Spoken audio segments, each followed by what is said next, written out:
Bismillahirrahmanirrahim. Sebelum kita mulai acara kita pada hari ini, bagaimana ibu-ibu, apakah sudah siap untuk mengosongkan segala segala guncangan dalam hati, karena hari ini kita akan membahas tentang darah tinggi.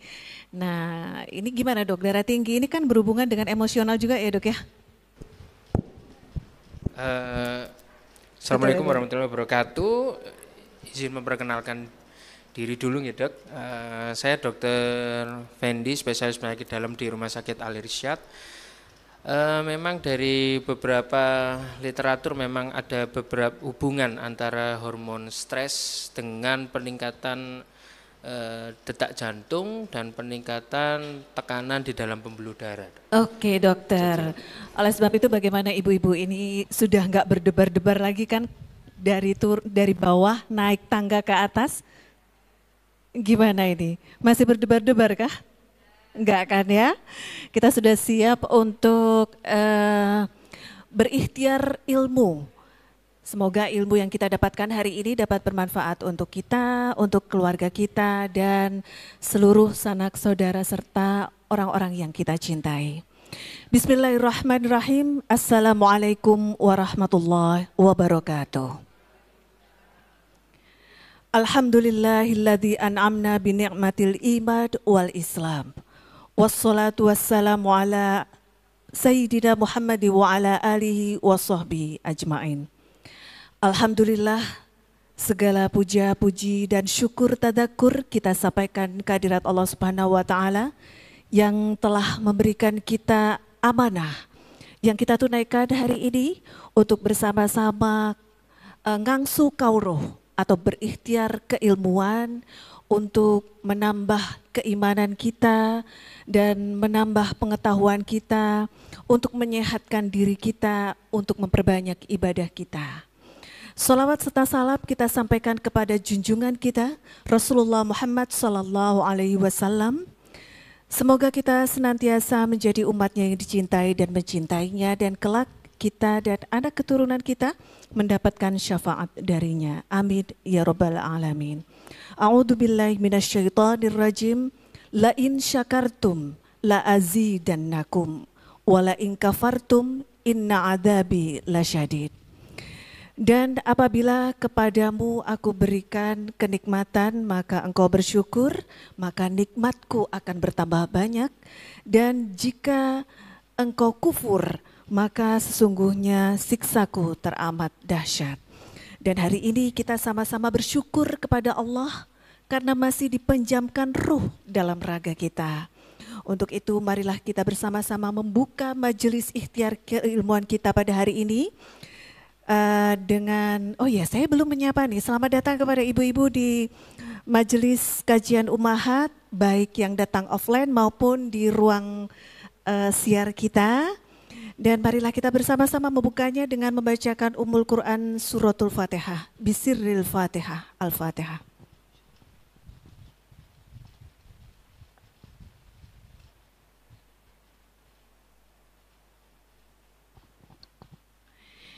Alhamdulillah, hari ini adalah kali ketiga saya menyapa ibu-ibu dan juga para teman rekan-rekan di ruang siar kami. Untuk itu habis makan ikan kakap, sekarang waktunya makan donat.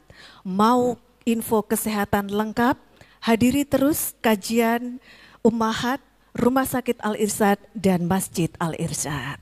Untuk itu kita tahu bersama nih ibu-ibu bahwa hipertensi merupakan kondisi tekanan darah tinggi yang menjadi salah satu faktor utama untuk penyakit jantung dan stroke. Dari sebuah laman dari Organisasi Kesehatan Dunia diperkirakan sebanyak 1,28 miliar orang dewasa berusia antara 30 sampai 79 tahun menderita hipertensi. Dan hipertensi itu seringkali tidak kita sadari bersama. Justru 46% orang dewasa tidak menyadari kalau dirinya hipertensi, dan di antara yang menyadari hanya 42%-nya yang terdiagnosa dan terobati. Untuk itu hari ini kita mencoba untuk membuka awareness kita, membuka wawasan kita, apa sih hipertensi itu? Dan bagaimana sih sebetulnya kenyataan yang ada bahwa hipertensi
yaitu terjadi suatu kondisi di mana gagal jantung.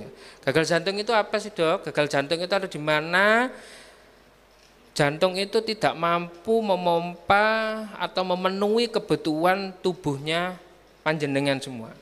Jadi gejalanya itu yaitu ketika tubuh nggak bisa memompa, otomatis badan cepat lelah. Oksigen nggak bisa berjalan dengan lancar, otomatis kayak gampang capek. Karena otot kita juga butuh oksigen.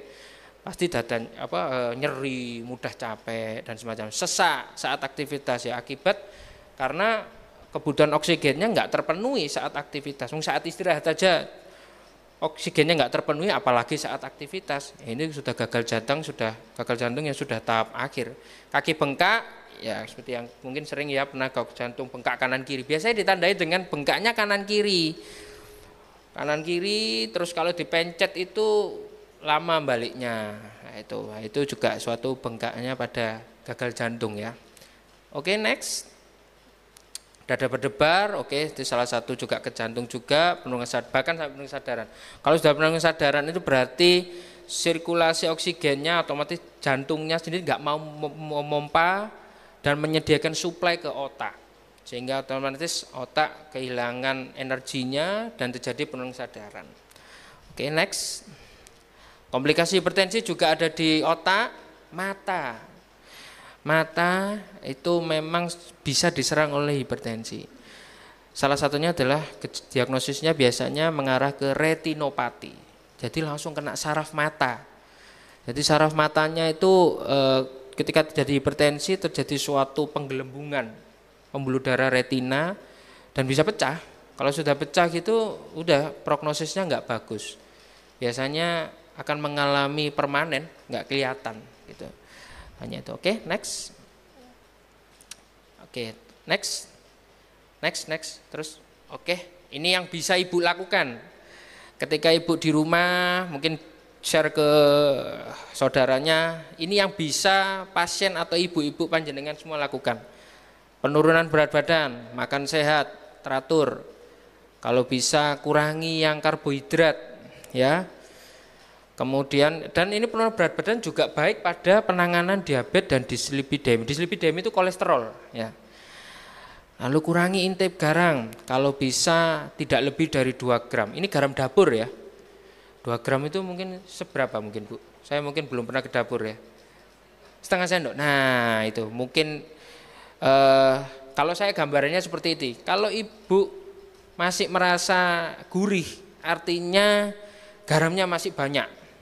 Apalagi ibu yang beli di pinggir-pinggir itu saya yakin garamnya sekepok ini ya, sudah pasti ya. Jadi makanya hindari makanan-makanan di luar ya. Kalau bisa masak sendiri. Porsinya Pak Ibu disendirikan. Jadi ibu yang paling 2 gram udah, baru yang makanan untuk keluarga yang lain normal ya.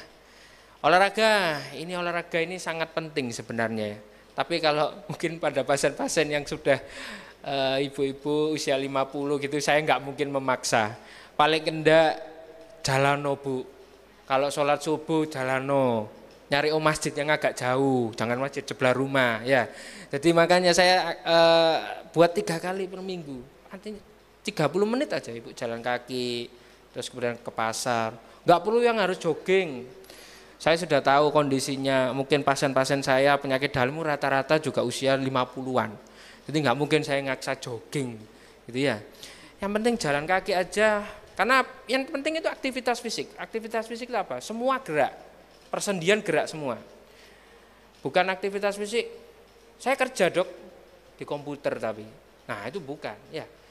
Yang dimaksud itu adalah ketika semua ototnya jenengan bergerak semua. Jalan kaki kan gerak, apalagi jalan cepat, ya gerak semua, sendi semua gerak, otot semua bergerak. Itu yang diminta di aktivitas fisik. 30 menit aja cukup. Bahkan 3 hari per minggu itu menurut saya nggak terlalu berat ya menurut saya ya. Lifestyle, alkohol dan rokok. Oke, mungkin ada yang punya saudara atau suami, rokok itu benar-benar meningkatkan nikotin ya teman-teman. Nikotin dalam rokok itu meningkatkan tekanan darah, terutama nikotinnya. Walaupun yang rokok yang baru itu ya, vape, sama sebenarnya ya. Alkohol juga sama. Oke, next lagi. Oh, kembali? Oh, ada yang hilang gitu. Sebenarnya ada yang hilang Mas tabelnya. Sebenarnya saya mau menjelaskan tentang obat.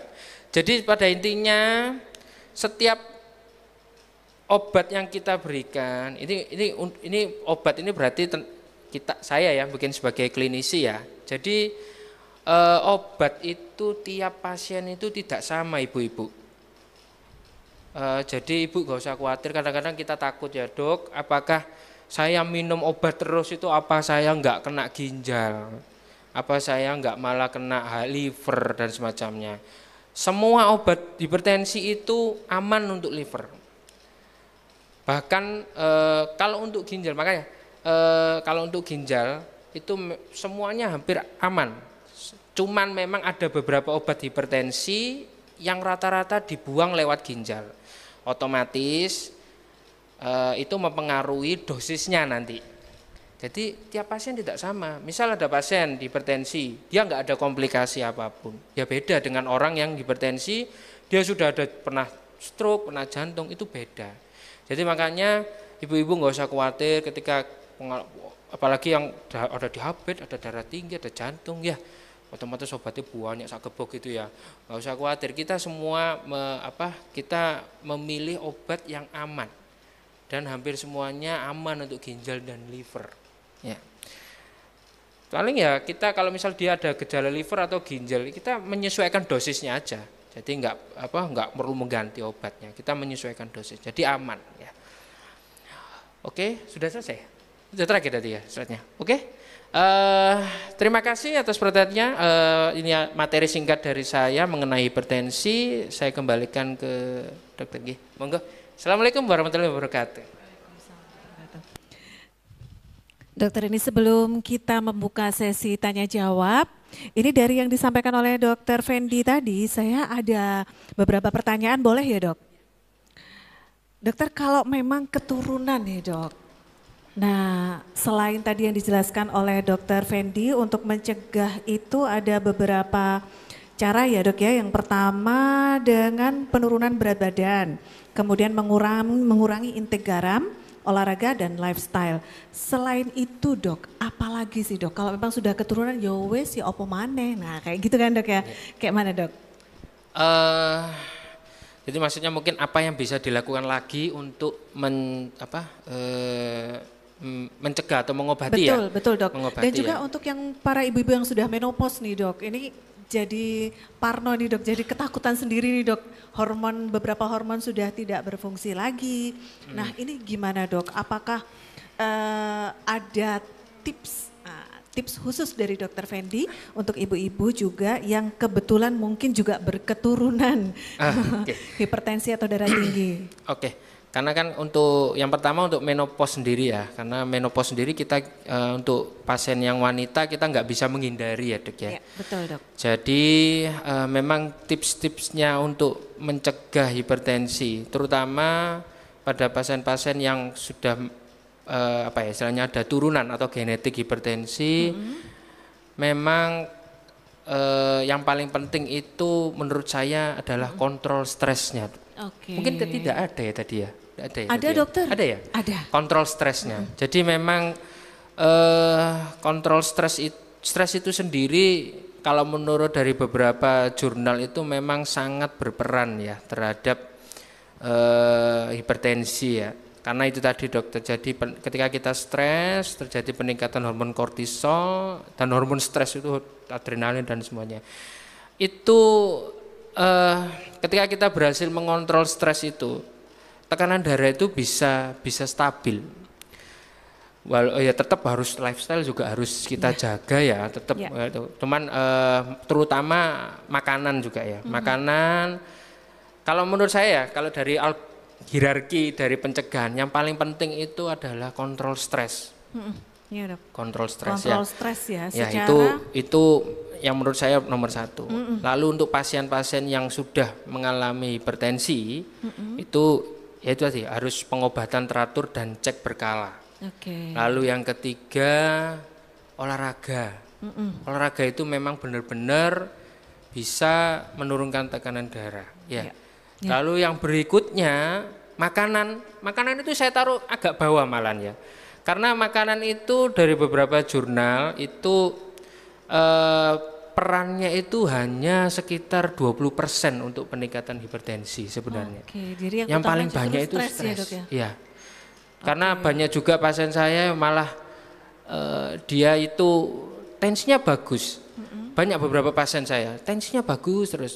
Tapi dia bilang, saya sendiri makan itu wah, kalau orang Surabaya bilangnya los Dok. Tapi saya itu enjoy. Saya nggak mikir itu, Dok. Saya menikmati itu. Jadi makanya kadang-kadang kan kita ibu-ibu udah mikir, apalagi yang ibu-ibu ya, aduh ya apa rek mikir kok gak waras-waras dan semacamnya ya, aku pikiran terus akhirnya repetisi terus, akhirnya apa terjadi suatu anxiety ya, dari anxiety akan terjadi suatu tadi peningkatan hormon stres. Jadi bahkan ngelumpuk, stresnya itu ngelumpuk. Iya, ya? sering terjadi pada ibu-ibu. Jadi gitu ya. Oke. Jadi kayaknya nanti kedepannya kita akan ada materi tentang manajemen stres ini, Dok, ya. Boleh ya. Gimana Bu? Berminat kan kalau ada acara yang bertema manajemen stres nih ya untuk kita, terutama untuk ibu-ibu yang menjelang menopause ini nanti ya. Iya. Sangat setuju. Sangat setuju, luar biasa. Ini yang dari suaranya siapa tadi ya? Karena memang seorang wanita yang sudah menjelang menopause atau PMS ya, Dok ya, premenopause syndrome, itu memang cenderung untuk rawan dengan stres. Karena anak-anak sudah besar, sudah nggak ada lagi yang disuapin. Belum lagi nanti kalau anak-anaknya sudah menikah, punya anak-anaknya kerja, cucunya dititipkan. Nah cucunya nakal, aduh kayak gitu ya. Aduh yang ketawa ini kayaknya pengalaman ini. Oke dokter. Nah tentang olahraga nih dok. Kita naik tangga aja udah kayak gitu ya. Nah ini olahraga sejenis apa yang aman atau mungkin olahraga apapun, misalnya jalan kaki nih dok. Ada tuh dok yang jalan kaki sudah, aduh boyokku, aduh kok nerodok ya Esun. Nah kayak apa dok yang boleh nih dok? Oke, terima kasih pertanyaan dok. Jadi balik lagi tadi yang seperti saya ungkapkan tadi waktu presentasi, memang kita nggak bisa memaksa pasien ya. Kita harus melihat kondisi pasien juga. Ketika pasien tersebut atau ibu panjenengan, saya nggak mungkin memaksa pasien tersebut untuk berjalan kaki. Ya otomatis kegiatan aktivitas fisik kemungkinan tidak bisa dilakukan pada pasien-pasien seperti itu. Atau mungkin kalau misal ibu-ibu mungkin fungsi jantung masih bagus ya, tapi hanya problem di lututnya saja dok. Itu mungkin saya bisa menyarankan pasien tersebut, Bu, kalau bisa renang. Karena renang aman untuk pasien-pasien yang mengalami osteoartritis atau pengapuran. Tapi kalau sudah dia mengalami pengapuran sendi, terjadi gagal jantung, pasien jantung juga ya dok, ya otomatis nggak perlu aktivitas fisik. Paling nggak cuman regangkan aja, itu sudah cukup ya. Tapi toh untuk tadi penanganan yang bisa ibu lakukan kan tidak hanya olahraga, makanan. Mungkin yang bisa dilakukan ya makanan, cegah makanan aja. Sama mungkin batasi garam. Kalau memang tidak mungkin dilakukan aktivitas fisik, ya jangan dipaksa. Karena kita nggak mungkin, apalagi pasien sudah ada gangguan ginjal, itu nggak mungkin pasien saya paksa, ibu harus jalan, wah ya pingsan dia nanti ya. Jadi kita harus menyesuaikan. Tapi kalau ibu-ibu masih kuat, masih itu jalan kaki, itu bisa mungkin minimal jalan kaki itu sudah minimal, itu ya, gitu dok. Iya baik dokter. Tadi dokter Fendi juga mengatakan sebaiknya hindari makan di luar. Tapi boleh kan dok kalau misalnya masak makanan, masak nasi, makannya di teras boleh kan dok? Oh boleh, itu ya, itu termasuk. Nah makanan di luar itu kenapa sih dok? Kok nggak boleh atau harus kita kurangi itu kenapa sih dok? Oke, jadi gini, kalau kita masak di rumah dok, logikanya kita yang tahu ingredients atau bahan-bahan yang kita berikan ya. Kalau di luar kan kita nggak tahu ya berapa garam yang diberikan, apalagi dikasih micin. Ibu tahu micin kandungannya apa? Ada lagi yang tahu? Micin gimana ibu? Benar, sodium. Sodium itu artinya natrium. Jadi natrium glutamat itu kandungan garamnya 2 kali lipat lebih tinggi dari garam dapur. Itulah kenapa kita nggak boleh micin banyak-banyak. Jadi ibu ibaratnya kayak makannya sangat asin. Makanya enak ya kalau micin itu ya, gurih ya. Karena sangat asin banget itu. Dia hanya perlu setengah sendok itu setara dengan 3 sendok garam dapur biasa. Jadi Berarti makanya cukup 2 sendok untuk menjadi hipertensi ya dok? iya gitu dok. Jadi makanya kenapa nggak boleh kita micin itu karena kandungan natriumnya luar biasa tinggi. Dan itu banyak dipakai ke kedai-kedai atau warung makan. Karena kan biar sedap. Kalau nggak sedap sepoyo nggak ada yang mau bu ya. Gitu ya. Gorengan apalagi ya. Wah. Belum lagi minyaknya kan nggak mungkin ibu. Minyaknya kan dia kan pasti nggak mungkin tiap goreng ganti. Ya tutup besok ya warungnya ya. Pasti tutup besok. Otomatis kan dipakai 5 kali masak sampai hitam. Nah itu juga kandungan lemaknya udah nggak kira-kira lagi itu sudah ya. Jadi itulah kenapa sebaiknya meminimalisir makanan di luar ya. Oke dok, ini tenang bu, saya mewakili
itu banyak kaliumnya. Sayur hijau itu banyak kaliumnya. Duren dok.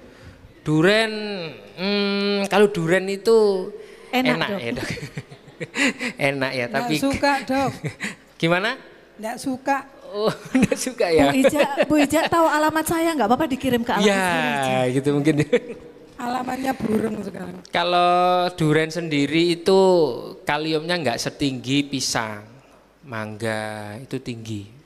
Biasanya saya menyarankan pasien dengan yang kalium rendah itu pisang terutama, itu paling tinggi. Jadi seperti itu. Oke, baik dokter. Kita lanjutkan ya. Makanan bersantan dan susu bisa menyebabkan hipertensi. Itu tadi menjawab tadi yang kopi susu ya. Jadi ternyata susu termasuk produk susu dok. Produk susu itu apa sih turunannya? Keju. Keju, coklat, itu produk susu. Turunannya susu. Jadi ternyata susu itu mengandung lemak jenuh. Jadi tadi sama dengan hampir mirip dengan pertanyaan nomor 1. Kenapa kok kita nggak boleh kambing? Jadi sama. Jadi susu itu kandungan lemaknya juga tinggi. Oleh karena itu pasien yang hipertensi mesti sering, dok saya boleh nggak minum susu kalsium? Saya bilang nggak usah. Sampai makan no sayur aja itu banyak kalsiumnya, nggak perlu susu. Ya. Terus kemudian apalagi santan juga sama. Lemak jenuhnya sangat tinggi santan. Apalagi dicampur gulai ya dok. Gulai kambing lagi ya. Itu sudah ya. Habis itu makannya kemeringet, anak rewel ngamuk dok. Gulai udah beli gulai kambing, ngantri bisa ngamuk-ngamuk. Jadi makanya tambah itu ya ibu-ibu. Jadi seperti itu ya. Jadi banyak lemak jenuhnya. Oke dokter. Nah ini sering terjadi ya dok ya. Tidak mungkin di bidang dokter mungkin juga iya, tapi di bidang saya mungkin saya seorang dokter gigi bu. Jadi ada pasien datang, dokter saya ini ada hipertensi. Tapi dok, sekarang aman kok dicabut. Loh kok bisa aman bu dicabut? Kemarin tuh saya dikasih tetangga saya obat hipertensi sudah saya minum. Nah, apakah obat hipertensi semua sama dok? Oke. Obat hipertensi itu maksudnya sama ini sama fungsinya atau? Betul dokter. Jadi pada setiap individu kan misalnya si A diberi obat hipertensi okay. A. Nah, kemudian si B hipertensi juga. Yeah. Minum obat yang sama. Okay. Apakah begitu, dok? Itu tidak betul. Jadi obat hipertensi walaupun banyak ya. Mungkin ada yang pernah tahu salah satu contoh dari obat hipertensi? Oke. Kandesartan. Nah, oke. Itu amlodipin dengan kandesartan sebenarnya fungsinya, kalau fungsinya sama, menurunkan tekanan darah. Tetapi cara kerjanya dia berbeda. Kalau amlodipin dia lebih bekerja melonggarkan pembuluh darahnya panjenengan. Itu biasanya cocok pada orang-orang yang usia lansia atau pasien diabetes yang pembuluh darahnya kaku. Jadi dilonggarkan, diplongkan. Kalau kandesartan dia mainnya ngatur hormon di ginjal. Jadi dia ngatur hormon di ginjal untuk menurunkan tekanan darah. Tapi tujuannya sama, menurunkan tekanan darah. Dan obat-obat itu enggak sembarang tiap orang sama. Misal kandesartan ke ibu siapa bu namanya? Saya Aziza. Ibu Aziza. Ke Ibu Aziza apakah juga perlu saya berikan ke yang lain? Ya belum tentu, enggak sama. Tergantung kasusnya. Mungkin kasusnya ada yang kasus misal dia dengan ada gangguan jantung juga, mungkin kita perlu berikan tambahan yang namanya obat bisoprolol. Mungkin ada yang pernah dengar bisoprolol? Saya pakai itu. Nah, bisoprolol itu biasanya pada hipertensi yang ada gangguan jantung juga. Biasanya seperti itu. Oke, jadi kesimpulan dari apa yang disampaikan oleh Dr. Fendi bahwa satu individu dengan individu lainnya, kalau sama-sama hipertensi belum tentu obatnya sama, karena penyebabnya juga berbeda-beda. Untuk itu tetap waspada dan jangan asal minum obat. Kalau sudah merasa agak-agak, waduh jangan-jangan saya ini hipertensi, makan nasi sebelum mandi. Kalau ada hipertensi segera ke Dr. Fendi, gitu ya dok ya? Masuk, ya.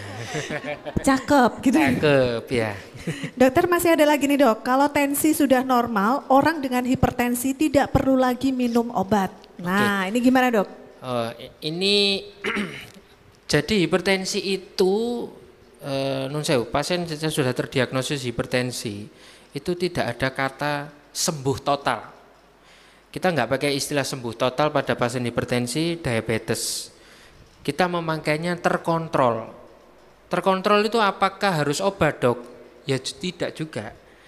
Nah, pada kasus-kasus yang pasien yang sudah mengalami pengobatan hipertensi terus normal, itu enggak boleh langsung di stop. Ya, kenapa sih kok enggak boleh? Ada istilah yang namanya rebound. Rebound itu balik. Jadi ibaratnya kayak tadi aliran darah tadi Ibu, nanti gambar ya, itu sebagai percontohan. Itu Ibu berhasil membendungnya pakai bendungan dengan obat. Ketika tensinya Ibu kontrol, oh, sudah bagus kok ya, sudah bagus, oke. Ibu stop sendiri. Apa yang terjadi? Anggap aja analoginya bendungannya jebol. Otomatis tekanan darahnya yang sudah berhasil diturunkan tadi bisa naik melonjak tinggi. Dan itu yang justru akan menyebabkan komplikasi yang serius. Salah satunya stroke. Karena kan pembuluh darahnya Ibu awalnya tenang ya, tensinya bagus, begitu di stop obatnya langsung tensinya bus tinggi. Otomatis pembuluh darahnya enggak kuat. Otomatis itu stroke, jantung dan semacamnya. Atau mungkin ke mata, perdarahan mata. Akhirnya enggak kelihatan. Jadi seperti itu. Makanya enggak boleh sembarangan nyetop. Makanya pasien-pasien yang hipertensi dengan diabetes, kalau misal sudah normal, itu paling mungkin kita turunkan dulu dosisnya, turunkan pelan-pelan. Sambil kita lihat apakah ada komplikasi dari hipertensi. Biasanya kalau sudah ada komplikasi hipertensi seperti sudah ada stroke, jantung dan semacamnya, itu sudah saya bilang ke pasiennya, Ibu pengobatannya sudah terus, nggak bisa tanpa obat. Tapi kalau pasiennya seger meger, masih muda, hipertensi, dia berhasil tensinya bagus, mungkin dia bisa dengan lifestyle saja, itu bisa. Tapi kalau yang itu pun juga kita nggak boleh langsung nyetop, kita turunkan dulu. Mungkin amlodipin dari 10 mili kita turunkan 5 mili dulu, lalu kemudian turunkan separuh lagi 2,5 mili. Jadi seperti itu, ada aturannya, nggak boleh langsung di stop, gitu Dok. Baik dokter. Nah ini terakhir Dok, pertanyaan terakhir dari saya. Nanti dari ibu-ibu juga banyak pertanyaan nih Dok. Dokter, kalau misalnya tadi disebutkan oleh dokter salah satu hal yang bisa menyebabkan hipertensi atau darah tinggi adalah faktor usia yang tidak bisa kita hindari nih Dok ya. Nah sejak muda, selain lifestyle, apalagi Dok yang harus dilakukan anak muda untuk menghindari nanti tuanya biar nggak hipertensi kayak gitu Dok? Mungkin kalau selain lifestyle ya Dok ya, yang paling mungkin untuk orang-orang muda ya. Jadi sebaiknya memang tadi yang seperti yang saya bilang, jika sudah usia yang beranjak di atas 30 tahun, sebaiknya memang check up untuk hipertensinya. Agar begitu terjadi suatu peningkatan tekanan darah, kita segera melakukan tindakan. Entah segera pola diet dan semacamnya. Memang yang bisa dilakukan anak muda adalah lifestyle Dok. Karena kan anak muda sekarang kan eranya kan lebih gampang ya Dok ya. Pesan makan, tinggal gojek, tiduran aja, lihat Netflix ya. Baik. Lihat TV sampai berjam-jam kuat. Jadi itu budaya seperti itu kita sejak muda sudah mulai kita kurangi, mulai olahraga teratur. Paling enggak, apalagi yang masih muda kan masih kuat ya, jogging, renang dan semacamnya, itu bisa bermanfaat dari itu. Terutama pada yang sudah tahu kalau ayah ibunya mengalami hipertensi. Itu lebih waspada lagi. Jadi seperti itu Dok. Baik dokter, ini sepertinya ibu-ibu tidak sabar ini, ada banyak pertanyaan atau mungkin dari teman-teman yang ada di ruang virtual kami mungkin ada pertanyaan, silakan. Baik, luar biasa. Ini bentar ya Dok ya. Oh itu ada. Oh ya baik, silakan. Terima kasih atas waktunya. Usia saya 60 tahun dokter. Dulu saya tidak punya keturunan hipertensi. Dulu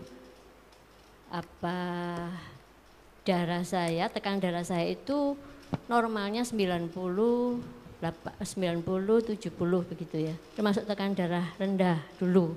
Dengan bertambahnya usia, saya pernah 135/80.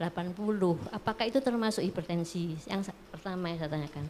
Yang kedua, dulu kan sering ada kata-kata minum yang banyak begitu kan? Biar lemak atau apapun yang ada di tubuh Ginjalnya kita sehat. itu ya ginjalnya sehat ya. Sekarang kok kalau sudah tua jangan banyak minum, paling banyak 1 liter karena kalau terlalu banyak nanti garam-garamnya akan terlarut, nanti kekurangan garam mineral katanya begitu. Saya ingin ya itu jawabannya itu dokter. Matur nuwun. Ini berarti mitos atau fakta berarti ya? Iya betul, yes or no ini dok, silakan Tadi yang dokter. pertama ibu biasanya tensinya 90, terus sekarang 135/80. Mungkin Mas bisa di itu slide saya enggak? Yang tadi yang tabel grading hipertensi, bisa enggak? Jadi kalau untuk kita menentukan hipertensi balik lagi ke kriteria tadi Ibu. Jadi nggak bisa dilihat ketika Ibu dari 90 terus jadi 130 itu karena ada naik tensinya tinggi berarti ini. Enggak, kita balik lagi ke kriteria tadi. Kalau memang Ibu masih 135 ya. Terus kemudian bawahnya 80. Itu sudah masuk ke yang beresiko. Tapi belum masuk ke hipertensi. Artinya mungkin Ibu sudah mulai tadi lifestyle-nya. Enggak perlu obat dulu Ibu. Jadi Ibu harus merubah lifestyle-nya. Berarti aku sudah masuk ke mulai ke apa istilahnya? Terberesiko. Jadi sudah mulai beresiko. Kalau ada yang gradingnya itu high normal tinggi 130 ini. Kita balik ke kriteria ini Ibu. Jadi kalau Ibu tidak mencapai angka itu belum dibilang hipertensi walaupun terjadi peningkatan. Jadi kalau high normal atau normal tinggi itu tidak perlu obat, jadi tapi harus waspada. Ibu kemungkinan akan kita bisa memprediksi beberapa tahun ke depan Ibu akan jatuh ke hipertensi nanti seperti itu. Karena akan makin berapa usia, tensi pembuluh darah makin kaku, akan bisa mungkin Ibu hipertensi grade 1 atau isolated itu nanti. Karena pembuluh darah sudah mulai kaku. Jadi seperti itu. Yang kedua Ibu ya, minum air putih yang banyak. Sebenarnya minum air putih bukan yang banyak ya, yang cukup. Kalau dari anjurannya dari Persatuan Ginjal itu, dokter ahli nefrologi itu 2 liter. Tapi dalam tanda kutip tidak ada kondisi khusus. Kondisi khusus itu apa? Pasiennya tidak ada gagal jantung, tidak ada gagal ginjal. Itu malah justru dianjurkan minimal 2 liter Ibu. Kalau melarutkan garam ya justru malah kondisi kita kondisi air cukup ya, air cukup itu ginjal itu akan membuang natrium. Ketika Ibu mengalami suatu dehidrasi atau airnya kurang, ginjal akan otomatis ada alarm, airnya kurang, volumenya kurang, otomatis ginjal akan menyedot natrium dari urinnya Ibu, disedot kembali ke pembuluh darah. Jadi makanya itu sesuatu yang mitos ya menurut saya. Justru malah harus cukup air. Tapi jadi kalau Ibu, ya saya pasien saya kalau ada pasien jantung, Ibu ada pembatasan cairan enggak dari dokter jantung? Kalau ada ya udah diikuti dokter jantungnya. Ya sesuai dengan anjuran. Misal Ibu 1000 cc dalam sehari, ya jangan Ibu minum 2 liter. Nanti tenggelam nanti Ibu. Ya, gitu ya. Jadi seperti itu Ibu ya. Oke. Ada yang ditanyakan lagi? Ibu?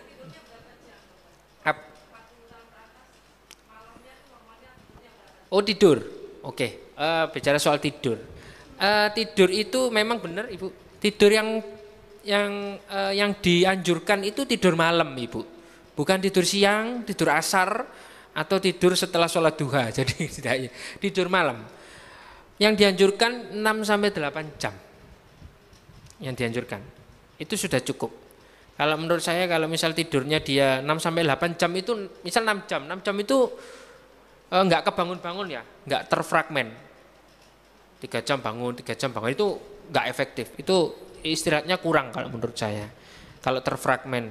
Jadi 6 sampai 8 jam itu yang benar-benar kalau saya bilang deep sleep. Jadi dalam posisi deep sleep itu tidur yang benar-benar dalam, nggak kebangun-bangun. Itu 6 jam.